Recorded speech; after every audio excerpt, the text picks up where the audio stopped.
Okay, good morning, everybody. Welcome to the Firefighter Book Club. Today we're hanging out with Dr. Judy and we're discussing flow-based leadership. And we are looking towards May right now. We have Nick Papa coming on. He's going to discuss his tactical ventilation book, his coordinated ventilation book. So that'll be pretty cool because it'll be the first time we're actually doing a firefighting book. Most of it's been leadership-based and group dynamics-based, things like that. So I know it sounds crazy in the Firefighter Book Club. We're actually discussing a firefighter book. So really looking forward to May to hang out with Nick. We're working on the schedule for the rest of the year. We're kind of behind. I've been running 100 miles an hour with a lot of other stuff with firefighters and fire trucks getting ice cream and conference world things. So, but first off, let's welcome Judy to the Firefighter Book Club. Hi, Judy. How are you? Good. So tell me how you started writing the book in the first place. I met your brother. That's like how I kind of got dug into your book. Met your brother out in Virginia, and he's like, oh yeah, you should really read this one. So it got added to the list. Well, he's the reason I got into this. He's actually my brother-in-law. He's married to my sister. Steve Stroderman is his name. And so I've been in tech my whole life. We're talking 40 years now. I've been in tech, and but I always wanted a PhD. Don't ask me why, I just did.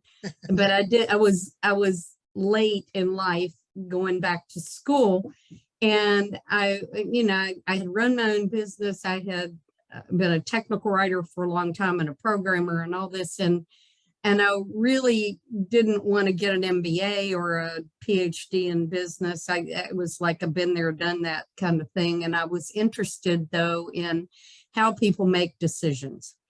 And I decided to, I found a program at the California Institute of Integral Studies that in transformative studies. So what my PhD is in is transformation.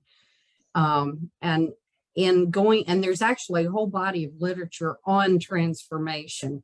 And so I started going down these rabbit holes and discovered this idea of flow, which comes out of the field of positive psychology. And there are very specific characteristics associated with it. And I decided that I thought, well, does being in a flow state actually facilitate decision making? And that became my question. And I was talking to Steve about the characteristics of flow one day and what I was thinking I was going to study. And he stopped me in the middle of those characteristics and he said, let me tell you a story. And he told me the story of the line of duty death of Kyle Wilson. And Steve was involved in that. He was the A-side commander in that incident. And he's the one that turned that from a rescue to a recovery. And as he told me the story, I realized Steve was in a flow state when he made that decision. There's kind of a prequel to that story, though, because Steve had been through training that the Worcester Fire Department had done after their December 9th, 1999 incident, the Worcester incident where they lost six firefighters in a warehouse in Worcester, Massachusetts. And Mike McNamee made the call to turn it from a rescue to a recovery.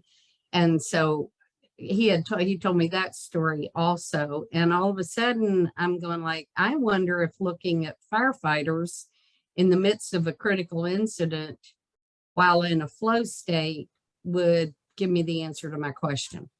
And so my committee got real excited about that. And they told me to interview 16 firefighters, 8 men and 8 women. I started reading everything I could about firefighting. Steve tells me I'm flying at 30,000 feet. I know know enough to, I can talk about it and understand it to a certain extent, but not having fought fire, that kind of limits the knowing, Right. when you actually know. But in terms of decision making, I gave my methodology for writing my dissertation was to tell the firefighters I was interviewing what the characteristics were, and then ask them to tell me a story that came to mind. And 16 firefighters gave me 49 stories. They were most chomping at the bit to I could hardly get the characteristics out of my mouth before they were wanting to tell me stories. So that's kind of how that came about. And so as I was going through that process, I met David Rhodes, who heads up the Georgia SmokeDiver program. And David was a participant in my study. And when I published my dissertation, I sent it out to all my participants, and he invited me to a Georgia SmokeDiver training. And I've never left. I just keep going back. And after about 5 years of hanging out with them, I started to see patterns of how that program has been able to evergreen itself over the years. The program has been around since 1978.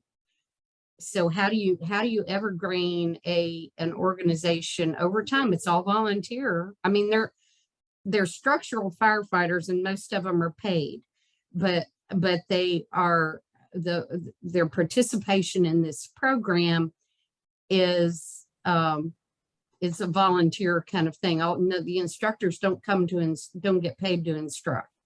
Right. They show up willingly, and they continue to show up for every class, and it's just amazing to me. And as I saw these patterns, I began to come up with this idea of flow-based leadership, because these guys are in flow from the minute they hit the training ground until graduation at the end of the week. And I've gotten to the point where I'm in flow from the minute I get there until the end of the week. So we go back to get recharged. So that's how the book came to be. And so it's a mashup of both my dissertation. I rewrote it so it wasn't so academic sounding, the dissertation part of it, and then tacked on how all of that fit in with the Georgia SmokeDiver leadership model. So that's kind of how it came to be. Yeah, in a nutshell, right? That's in a nutshell. Yeah. So as you go through interviewing the first group of 16, right? And you said that they just couldn't wait to like open up as you started talking about the characteristics. Let's have you describe the characteristics of flow for those of them that were reading the book and kind of like working through that process.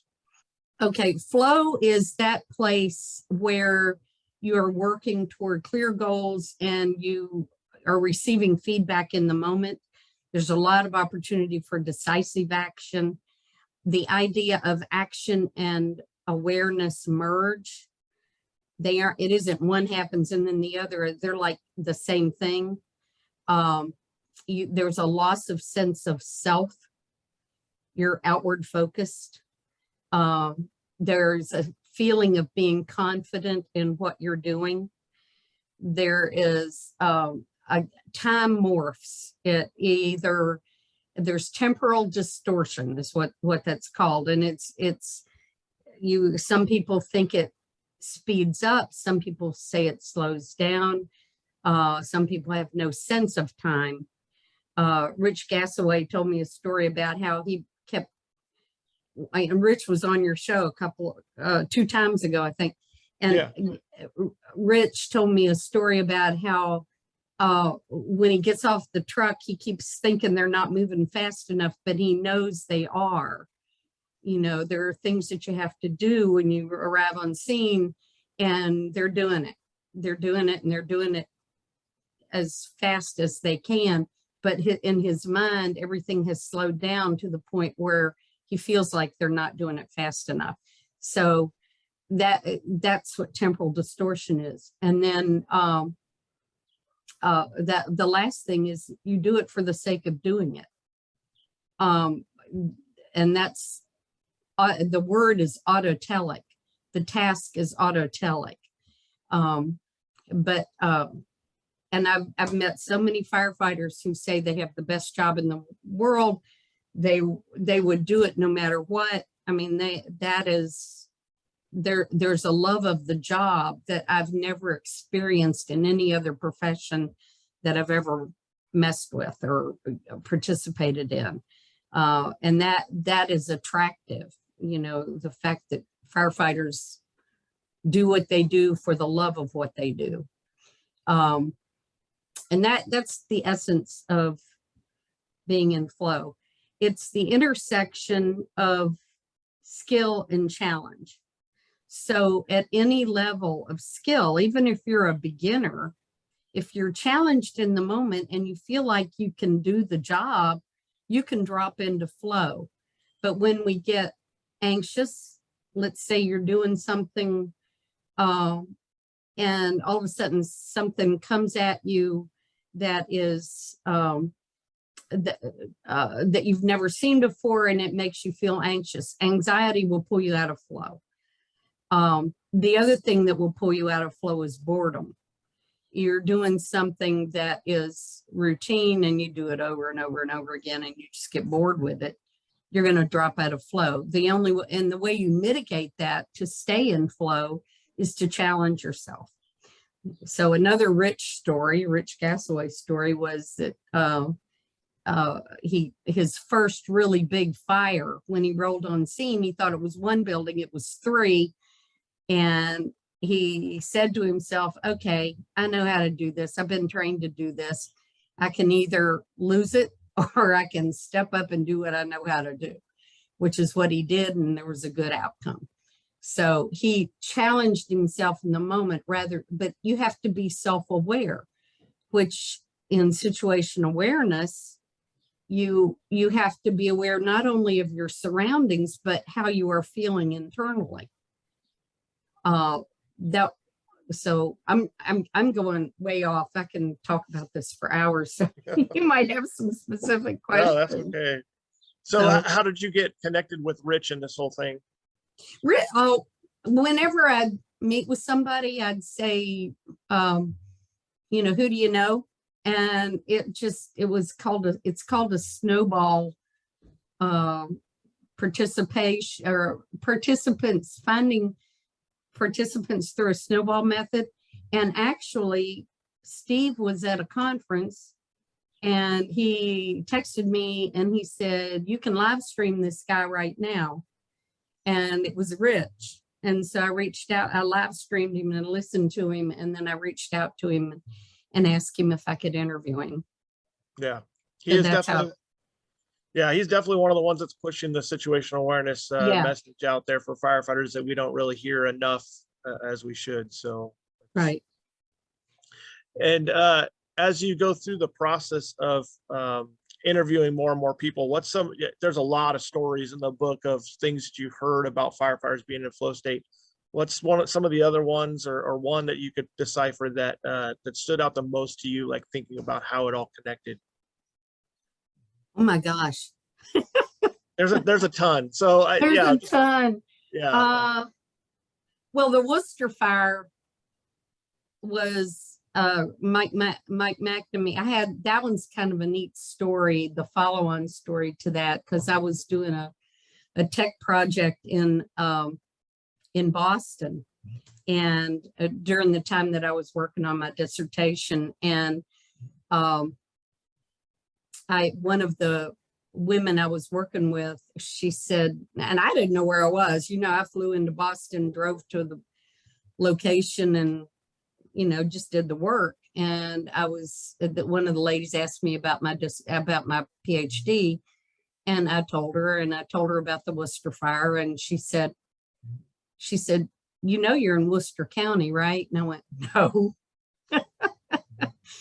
She said, Worcester's 12 miles from here. So that night I drove down to where the warehouse had been, and there's a fire station there. And I walked in, I'm pretty brazen now walking into a fire station. So I walked into the fire station, and and the guys there, that's the first time I ever saw a Northeast firefighter mustache. Holy cow. I mean, it was like that. It was amazing. But I told the guy what I was doing, and he said, well, you need to talk to Mike McNamee. And I said, I would love to. And he said, well, I'll hook you up. He's already retired, but I'll hook you up. And so he called me. Mike called me the next day and invited me to his house. And that evening I went and sat at his kitchen table and heard the story, which was amazing. And Brotherton, who was one of the firefighters that was lost, Mike was sitting at the table, and he pointed out the window across the street, and he said, that's where Brotherton lived. And, you know, it was just all these, once I made my mind up to go down this path, all these magical connections started happening, which is, to me, part of the coincidences and the synchronicities that happen have just been amazing. But that's a whole another story when we assign meaning to things that happen to us. But the Worcester Fire had all the elements of flow in it. But it wasn't just being in a fire, because I had multiple people tell me stories that came to mind that they called their slow stories. Judy Gableman, who is a Georgia SmokeDiver, she's one of 10 women that have completed that program. She was a participant in my study. She had what she called her slow story, and that was a story about her mother getting ALS and having to deal with that. Jody's a get her done kind of person. She is a phenomenal woman, and she doesn't have a lot of patience, and she will tell you she doesn't have a lot of patience. And she's very direct, she's very straightforward. And so when she had to deal with insurance companies and make decisions around her mother's illness, she had to learn to be a different way. And so her situation awareness about herself kicked in. And so her mom would tell her to calm down when she was on the phone with insurance companies. So she learned a different way to communicate. But she called that her slow story. I had other stories. One of the things, when you do your dissertation, you collect, particularly qualitative, and this was a qualitative study, which I had to look at all the commonality across stories. And one of the ways you do that is to look at how many times words were used. And almost always the firefighter dropped into a flow state when there was something out of the ordinary. And like Mike McNamee referred to the Worcester building, the warehouse, as evil. I have one,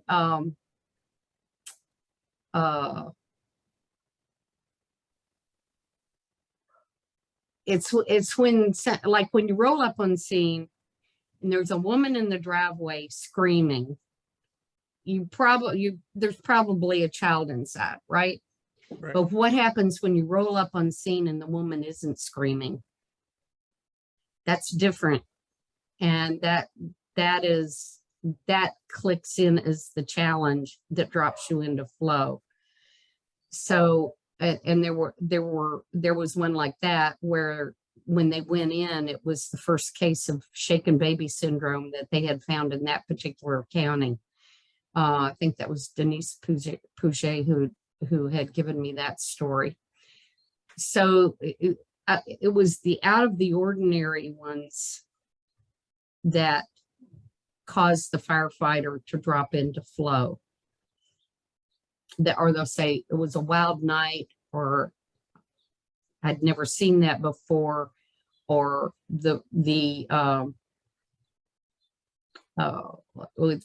Joe McNamara, he's what it wasn't even an incident. It was a fireworks.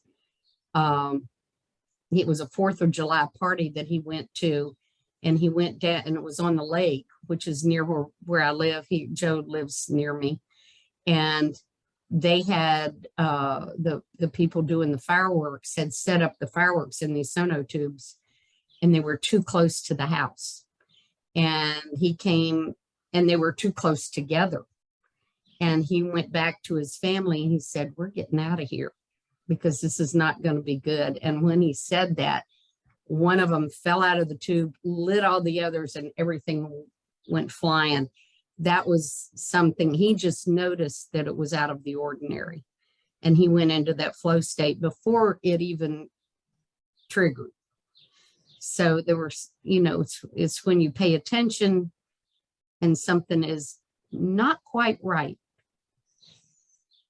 Well, it's always pretty amazing when you talk to firefighters and, fire families get this. It's like, okay, if we're going to go to a restaurant, we're going to be sitting where I can see the exit. And yes, anyway, when you start dealing with that firefighter, thing, and the heightened situational awareness, it's constant. And then at the same time, it's also the things that we always talk about.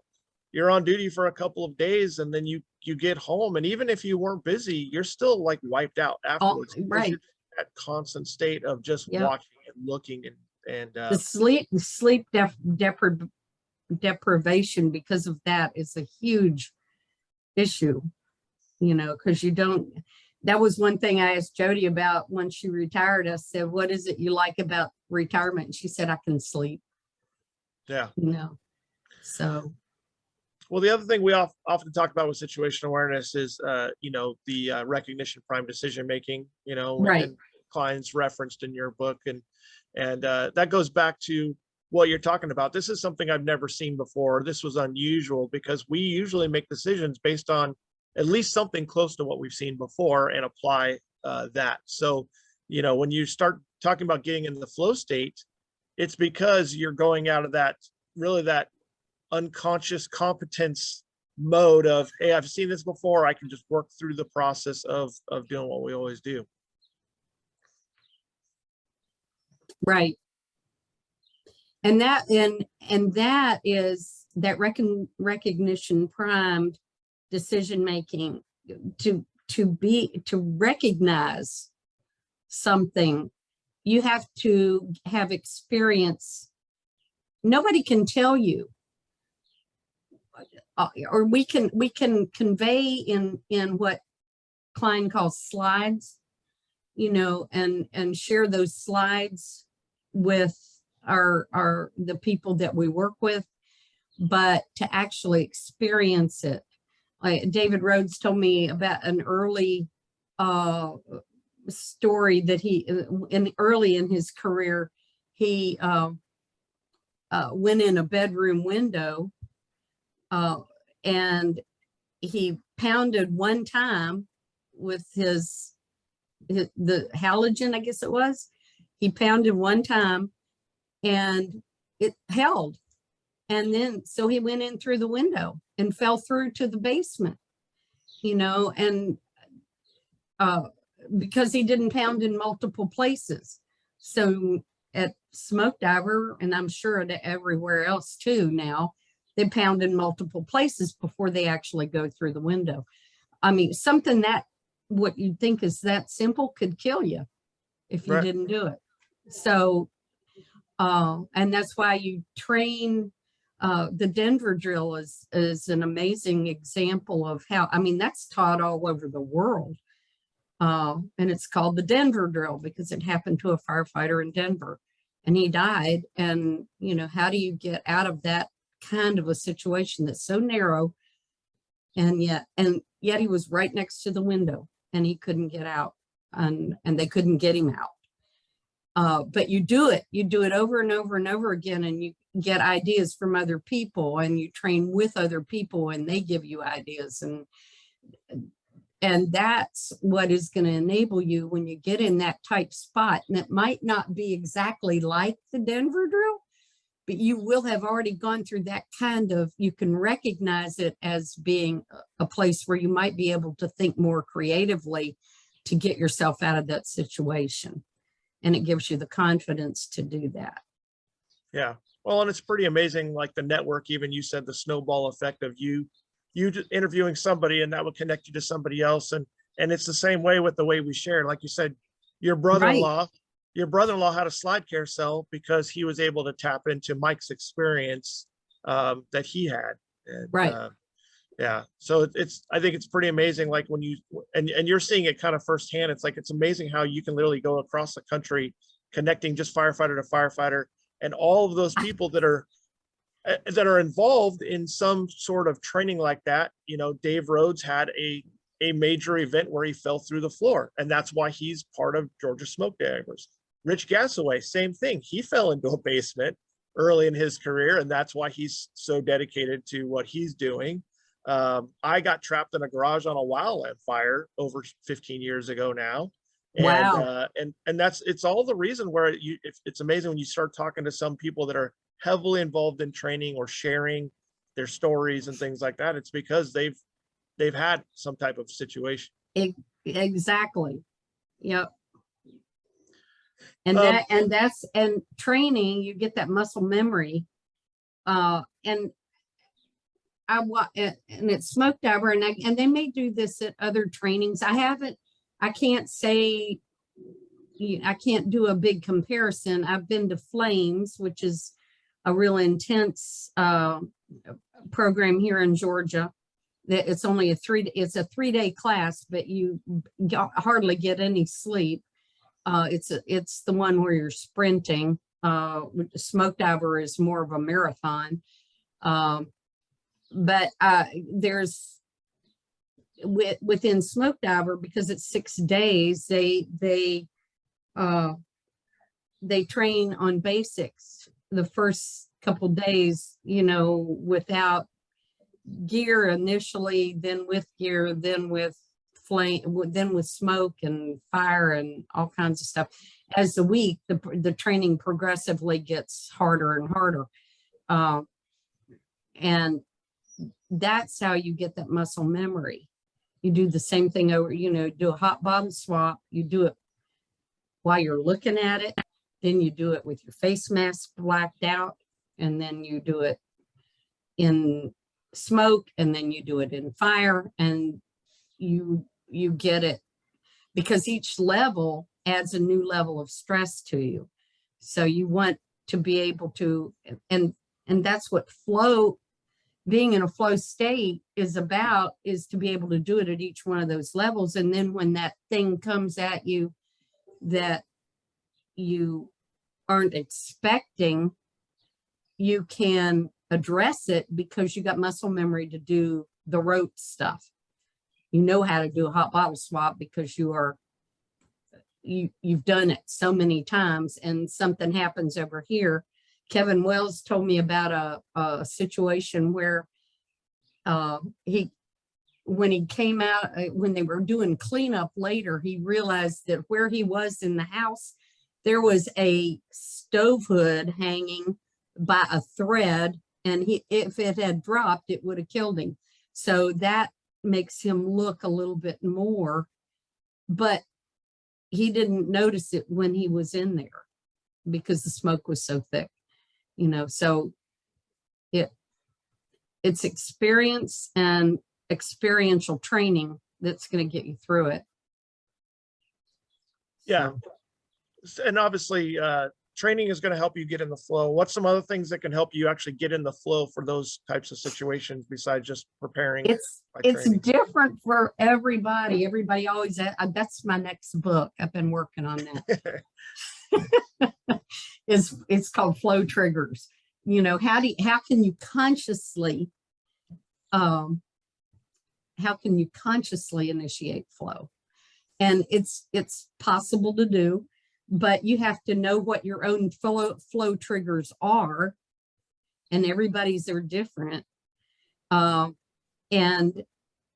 then how can you sustain it once you get in it?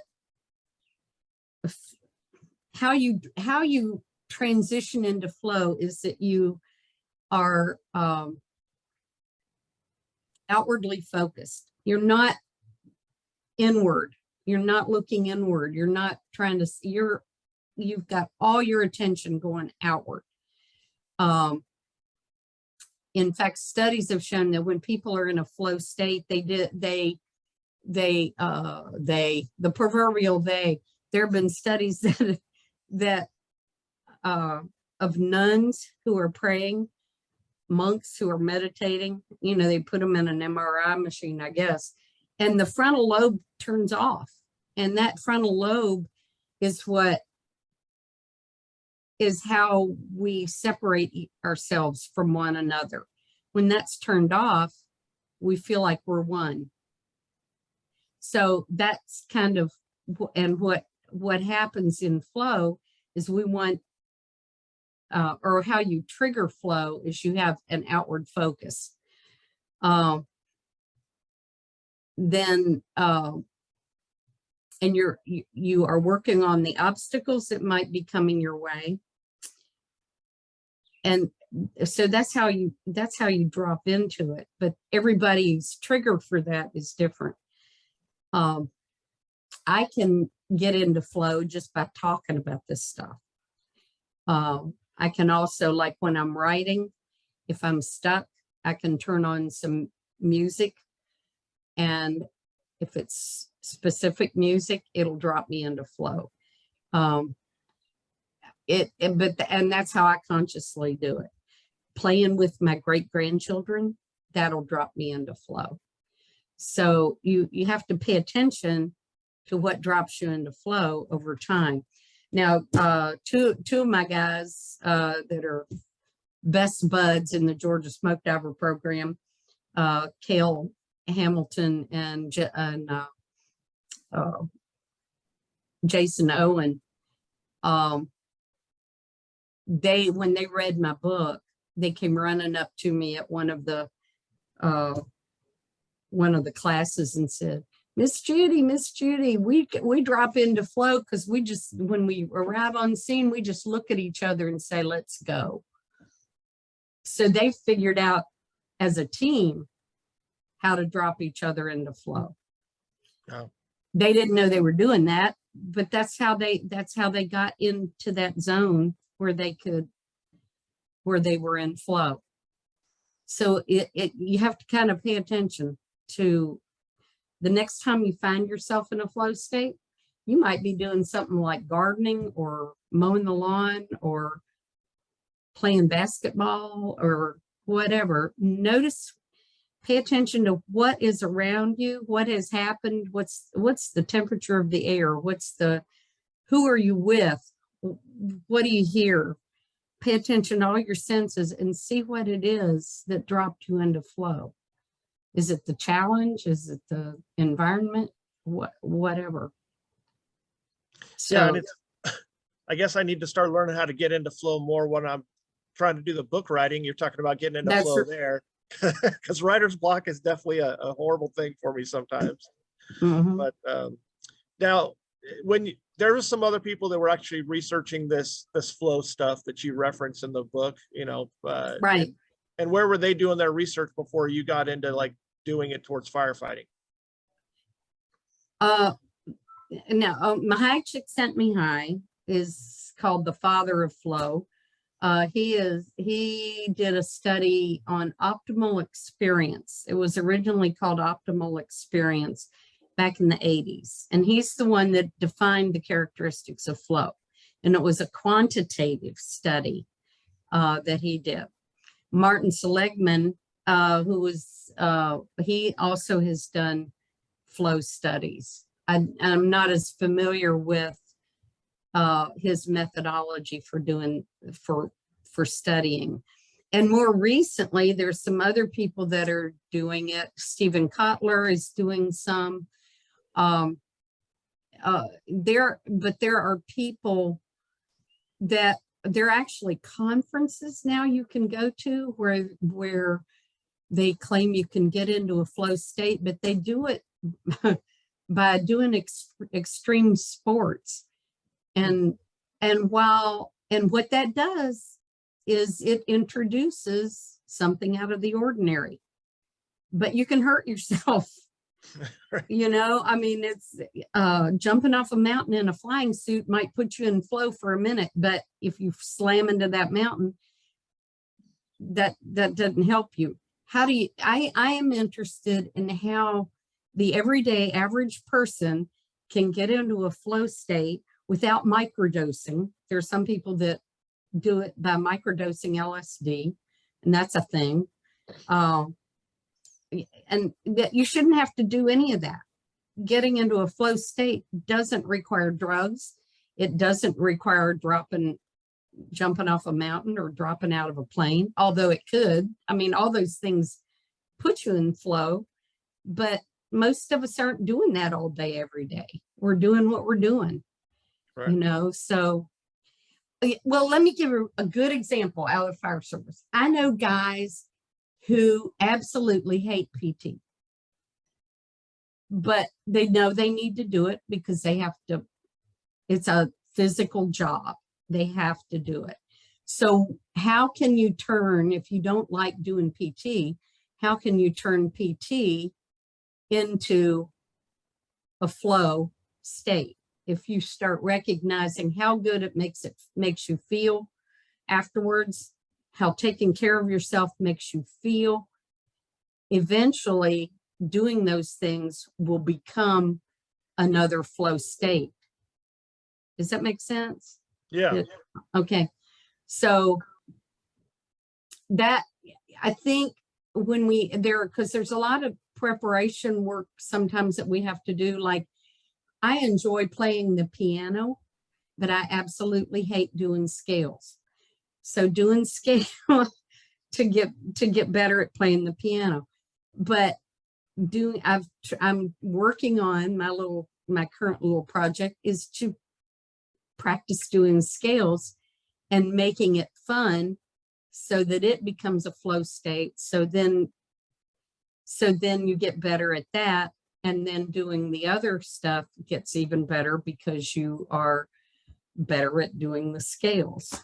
If you're, it's like one of my firefighters told me, she said, you can do your 200 sticks as an EMT.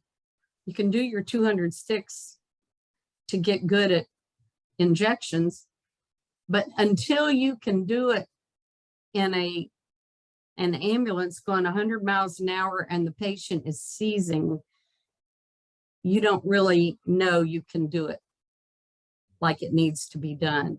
So that's kind of what I'm talking about. So you do the mundane things so that when you are in that situation, you can drop into flow and do it right.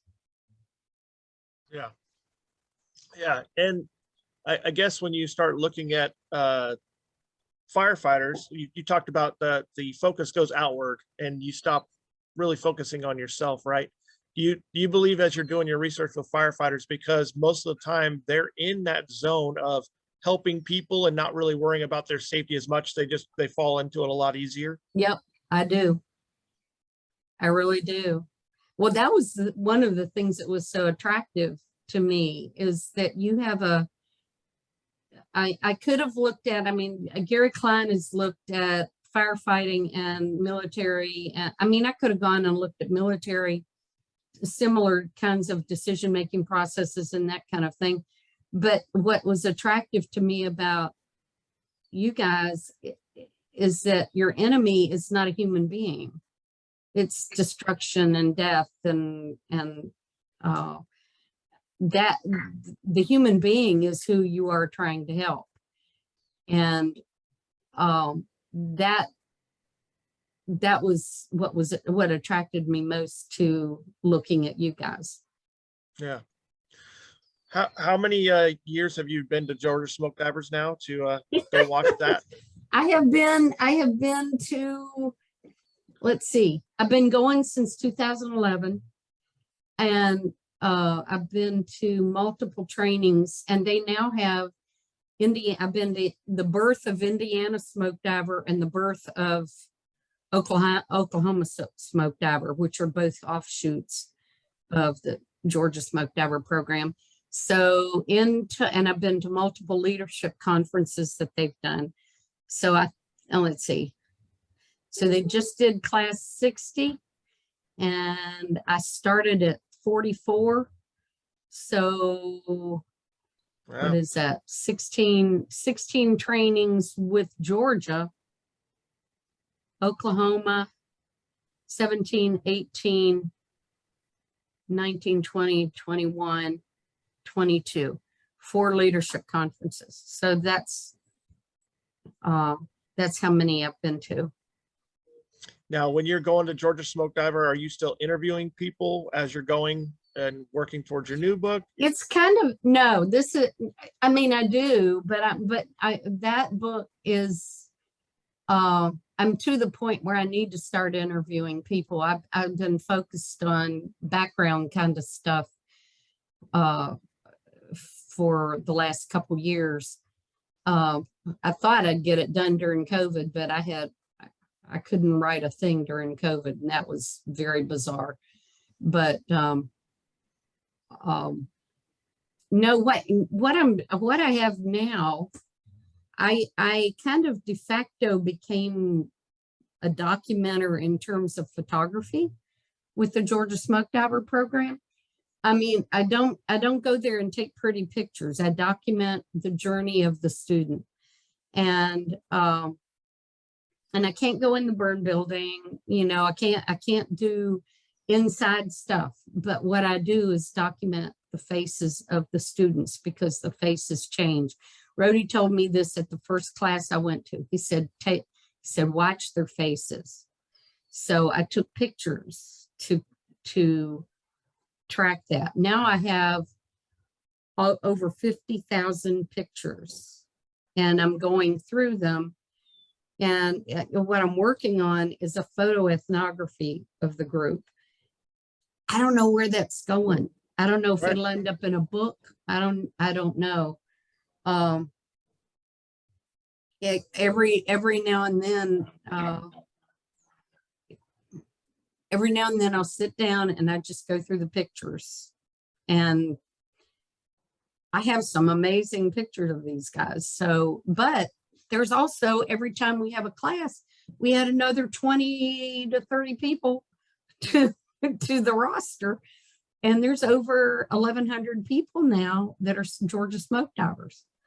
So to do a book on them, who do I leave out? You know, there's a lot of decisions around that. And I'd like to get everybody's story, you know, how they came to Smoke Diver. It's really not part of the flow-based stuff. It's more the story of them that I'm interested in. Yeah. And now I've got, Indiana has over 100 smoke divers in their group, and Oklahoma is up to 30 or 40 now. So tack that on top of it. So it's a little bit overwhelming. So I haven't decided what I'm doing with that yet. So well, that's cool. Like when you're literally taking pictures, and it goes back to what you originally started with, transformation, and you're just seeing the transformation over that 6-day period. Yeah. And I see it. I see when that, you know, when they all start out at the beginning of the week, they're individual firefighters. And some of them are from the same department or whatever. Some of them train together, but they're all individual. And there is a point during the class, and I know when it happens at 10 o'clock Wednesday morning. And there's a reason that it happens. And Rhodey does, or David Rhodes does he does a speech at that, and all the instructors come in to hear it. And it's the same speech, but it's always different. And after that speech, you can see the group gel, and they become a unit at that point. And generally, unless somebody gets hurt, that is generally the graduating class. If they can make it to Wednesday, right, that's what happens. But the transformation, I can see it in their faces, and you can see it if you look at my Facebook page. You'll see, you can go out and look at the classes. It's day 1, day 2, day 3, day 4. Day 4 is when the transformation starts happening. So it's day 4 is a kicks her butt. So yeah, that's cool. And does Dave Rhodes have you actually speak at the Georgia SmokeDivers at all about flow at all, or are you doing anything like that? No, I have spoken at the leadership conferences. It's an experiential, he's usually the main person who's talking to them with any kind of, we don't get into the flow stuff at all. They are there to learn how to keep themselves safe. It's to make them better firefighters and to keep themselves safe, because they can't save anybody if they're not safe.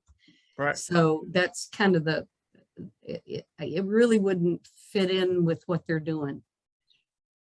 Yeah. But I do every 3rd year or so, they do a leadership conference, and almost always I give a little talk at that conference. It's pretty amazing.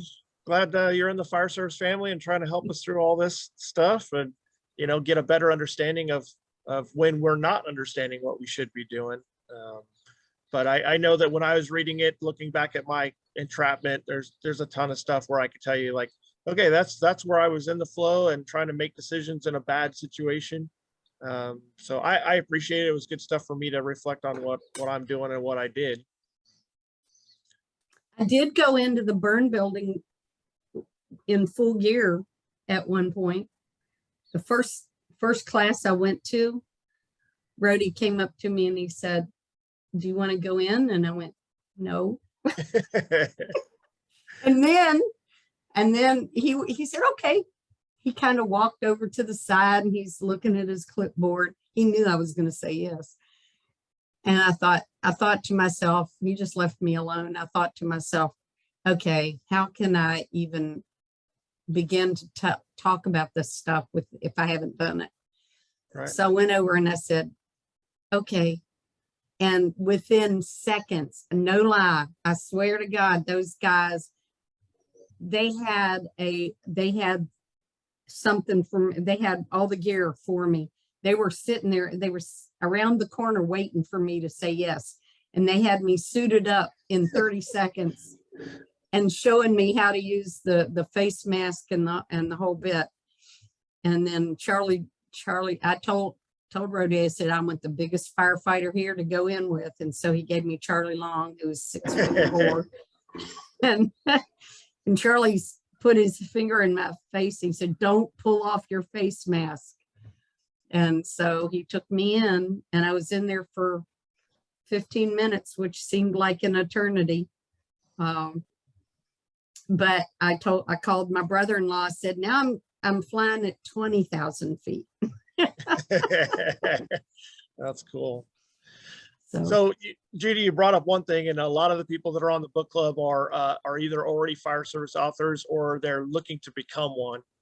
So you said you couldn't really write during COVID. You couldn't get in the flow during COVID, but just some general, actually during COVID, there was a time where I actually had COVID and I was in a hotel for 10 days in quarantine. And I got 2 chapters done during COVID. That actually worked. Good for you. Good for you.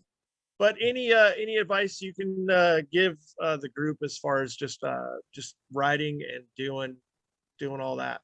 I think the secret is to write every day. Yeah, write even if you don't have anything to say. Just write down what you did that morning. This morning I brushed my teeth. You know, just write something and it will trigger things. And I've been trying to do when I try to, I have got a subscription with Substack, which is really cool. There's so many neat tools right now that we have that we didn't used to have. We don't have to go through a lot of effort to actually write. We have things that are available to us, like Substack. I think you can have I have a free subscription with them, and I just go out there and just write a little something. And it might not, I don't even care if nobody sees it. It's just getting it down. Write something. The other thing that I do, now I've been a technical writer for a long time, and on my nonfiction books, I tend to approach those as if I were documenting a computer system.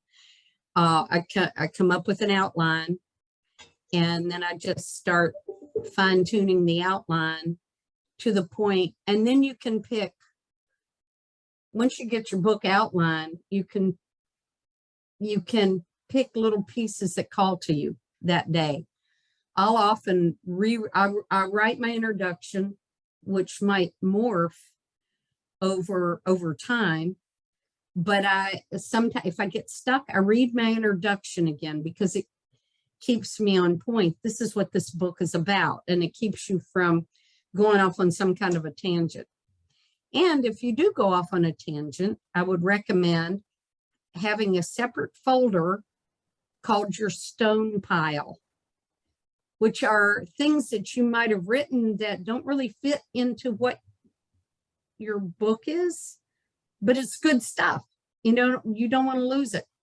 So just take it out, put it in another file, and drop it in your stone file folder so you can use it later.